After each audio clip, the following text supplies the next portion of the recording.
আঞ্চলিক ভাষায় রাজিন্দাপুর, প্রমিত ভাষায় রাজেন্দ্রপুর। মূলত মোটা দাগে তিনটি জায়গা আছে রাজেন্দ্রপুরে: রাজেন্দ্রপুর চৌরাস্তা, রাজেন্দ্রপুর সেনানিবাস এবং রাজেন্দ্রপুর বাজার বা রেল স্টেশন।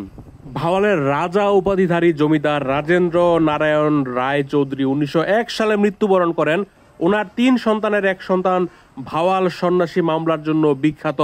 ভাওয়াল বনের মাঝে সবুজে মোড়ানো এই চৌরাস্তাটি গাজীপুর জেলার ঠিক যেন মধ্যাঞ্চলে অবস্থিত।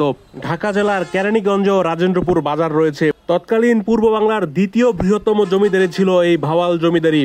এখান থেকে গাজীপুর চৌরাস্তা 12 কিলোমিটার দক্ষিণে, মাওনা চৌরাস্তা 16 কিলোমিটার উত্তরে অবস্থিত।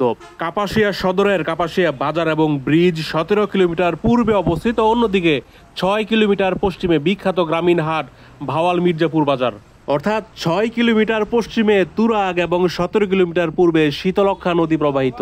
কয়েক কিলোমিটার দক্ষিণে ভাওয়াল জাতীয় উদ্যানের প্রধান গেট এবং কয়েক কিলোমিটার উত্তরে হোতাপাড়া বাস স্ট্যান্ড, সেখান দিয়ে নুহাশপল্লীতে যাওয়া যায়। ঢাকা ময়মনসিংহ মহাসড়ক থেকে এই পয়েন্ট থেকে ঠিক এইভাবে সামনের দিকে ঢাকা কাপাসিয়া কিশোরগঞ্জের রাস্তাটি আলাদা হয়েছে। এই পথেই কাপাসিয়া যেতে হয়।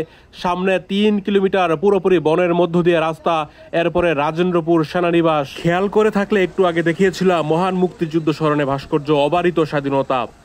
এখান থেকে কাপাসিয়ার বাস এবং সিএনজি ভাড়া সমান 50 টাকা করে। নরসিংদীর সিলেট মহাসড়কের ইটাখোলা বাস স্ট্যান্ডে যাওয়ার সিএনজি পাওয়া যায় এই রাজেন্দ্রপুর থেকে। তাছাড়া কিশোরগঞ্জ কটিয়াদি পাকুন্দিয়ার সিএনজি চলাচল করে, যদিও সেটা ঝুঁকিপূর্ণ। কাপাসিয়া চলে আসলাম। এটা কাপাসিয়া ব্রিজ, ফকির মজনু শাহ সেতু, শীতলক্ষ্যা নদী। কাপাসিয়া উপজেলার 11টি ইউনিয়নের মধ্যে নদীর সামনের দিকে, অর্থাৎ যেদিকে যাচ্ছি সেদিকে 8 ইউনিয়ন, পেছনে 3 ইউনিয়ন।